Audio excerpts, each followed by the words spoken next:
Okay, so we got all the fret wire cut to length. Everything's cleaned out.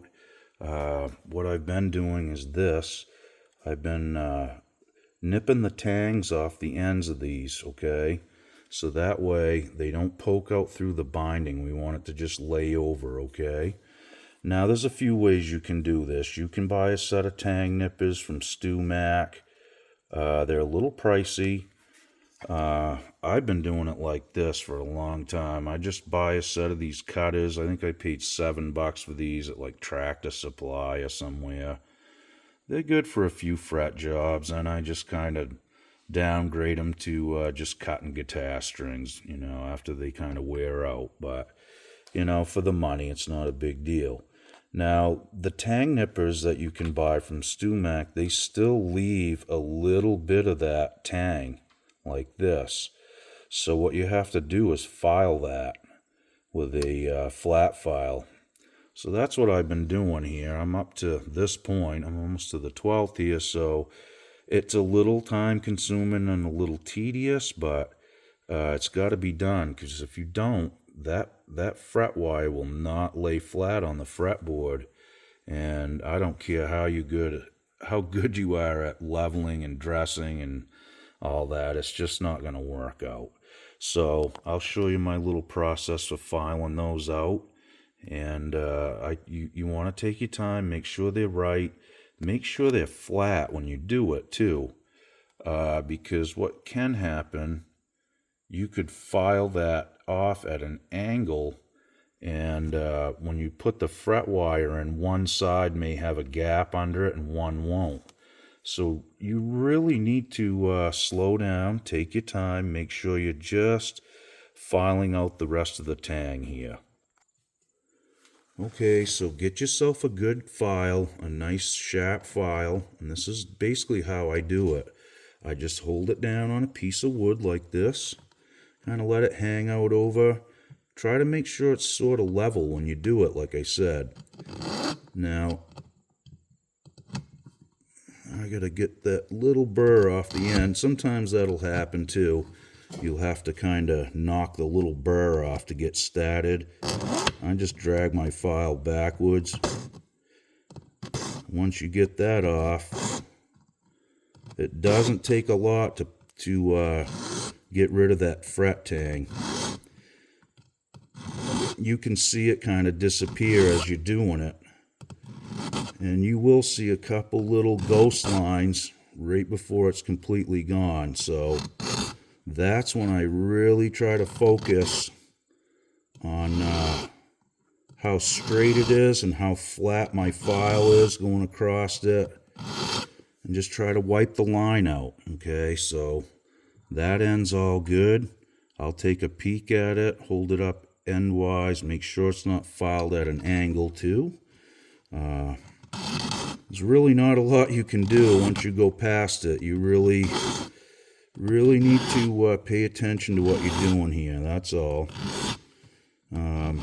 If you can't see good, get a magnifying headgear like the jewelers wear and stuff. You got to be able to see.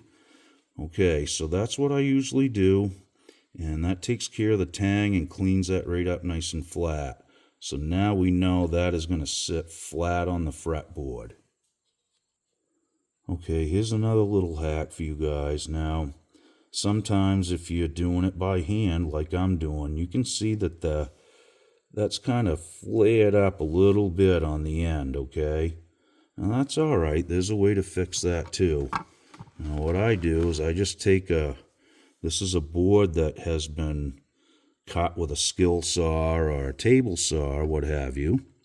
So what I do, that fret wire, that's an 1/8 inch blade. I stick the fret wire down in there a little bit so the tang is actually riding up against the board here too. Just kind of center it up, and then do your bending down close to the board, okay? Now that takes right care of it. So again, this is all kind of just done by feel and this stuff that I've stumbled onto over the years doing fret work. So the next thing we'll do is just clean up the rest of the the tangs here that aren't filed out yet. And I've got 1, 2, 3, 4, 5, 6, 7, 8, 9, 10 more of them. So again, it just takes a little time. Take your time while you're doing it, and the reward will be much better, trust me. Okay, so once again, this is the fret wire that we're using. I buy this from this place on eBay. I'm not endorsed by them, like I said, or anything like that, but they always ship my stuff instantly, and it's never been messed up yet. So it gives you all the dimensions: crown width, crown height, tang width, barb width, tang height, and fret height.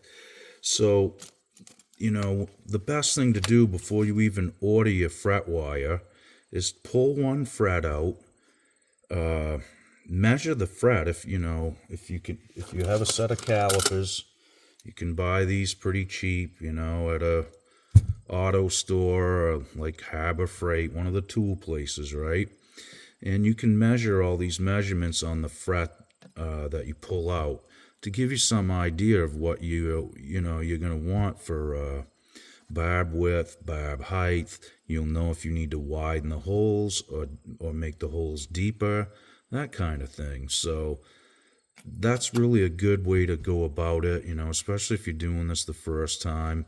You can also pull a piece of fret wire out, okay? After you clean out your slot, sometimes a good thing to do is to take a set of feeler gauges and stick in that slot and see how wide it is, okay? You don't want to order fret wire that has a really narrow tang that is not going to do you any good in there. It'll just fall out of the fret slot. You need to put these in with pressure, and that way these barbs will stick into the sides of the wood on the fret slot itself. So if you don't have any feeler gauges, this is another little tip you guys can try. Take a guitar pick and stick it in there. Try a thin, try a medium, try, I know a lot of like Dunlop, Delrins, tortoise shell pickups, or the Tortex pickups will have the thickness of the pick right on the pick itself. So you'll know how thick, not how thick, but how wide the fret slot is, okay? So that's just another way to go about it. If you don't have any feeler gauges, take a pick and find one that the thickness is written on it, and there you go. So you can always widen these out. You can never really close them in unless you want to completely fill them and recut, but that shouldn't be necessary at all if you order the right stuff. I just wanted to add that because I know that was kind of a question I had when I first started doing fret work. Well, what do I need to get for fret wire? Well, through trial and error, this is how I've kind of come to that conclusion. So I hope that info right there helps you guys out too, because that's something that's not really discussed a ton. So I just wanted to add that into the video as well. Okay, so before you install them, it is a good idea if you're doing a fret job where there's binding and you've nipped the tang out. It's a good idea to go down through one more time and just look at the tang. Okay, make sure when it's centered, you can see that there's going to be a gap on each end, because you got to remember when these go down, they're actually going to grow, like I said. So you want to have a little bit of a gap on each end. Now these look pretty good. There's a couple that I may just kind of file down a little bit more, or actually nip some of the tang out just a little bit, just to make sure. This old binding on these older guitars is really brittle, so you got to kind of keep that in mind. Now, I can see some marks on the side from each fret line. I think they filled them in, or maybe they just cracked over time, but with those cracks in there, I know if if I drive that in and the tang hits that binding, it's gonna blow it out. There's no doubt. So that's something else I wanted to just add. Now, you can do this with any type of glue you'd like. You can do it with, wood glue. You can do it with fish glue. You can do it with super glue if you'd like too. I mean, there's all kinds of ways to get there, and everybody kind of does it a little different. You don't have to glue them in at all if you don't want to. That's always an option too. Some big guitar companies actually don't use glue when they fret. So I like to, just for the assurance. I mean, I know it's not going to come back into the shop because a fret lifted, or I'm not going to get any backlash from somebody that I did a fret job on their guitar and they're upset because the fret lifted. I just don't want to take that chance, not even on my own guitars. I've been just trying to make sure I glue them in every time. I may use wood glue on this one, I'm not sure. I do recommend, if you're going to use super glue or CA glue, put the fret in first, maybe use a fret press, hold it down, and then zip a little line of CA glue across there.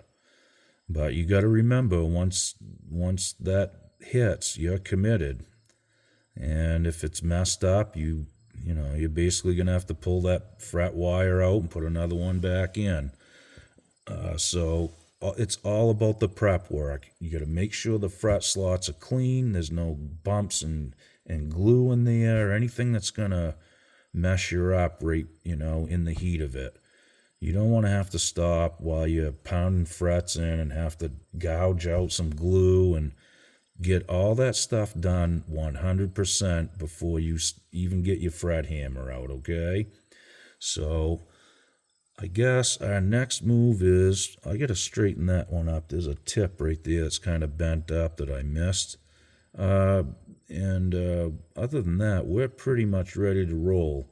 So I recommend getting a damp cloth out if you're going to do it, and glue them in right now, as you pound them in with, I like to use either wood glue or fish glue, something that cleans up easy.